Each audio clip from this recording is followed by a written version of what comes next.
The MSI Forge GK110 arrives with the kind of confidence that makes you feel like its mere presence should boost your KD ratio, and the moment your fingers hit the keys, you get it.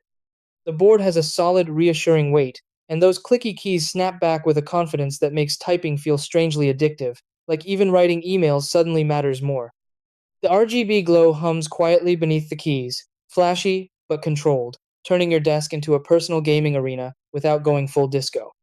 In games, the response feels immediate, like every command fires straight from your fingers into the action, whether you're dodging abilities, building under pressure, or clutching a round that feels earned.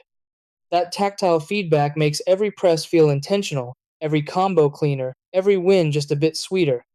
It's not perfect though. The key font tries a little too hard to look futuristic. Some spacing takes getting used to, and if you slam the keys hard, the plastic base can creak like it's protesting your intensity. The software gives you deep control over lighting and profiles, but it can pull you into tweaking mode longer than expected. Still, once everything clicks, the keyboard feels like an extension of your hands. It's bold, satisfying, slightly flawed, and full of personality, and if you're ready to embrace the clicky life, the GK110 feels like a fiery centerpiece that makes every game and every keystroke feel more alive.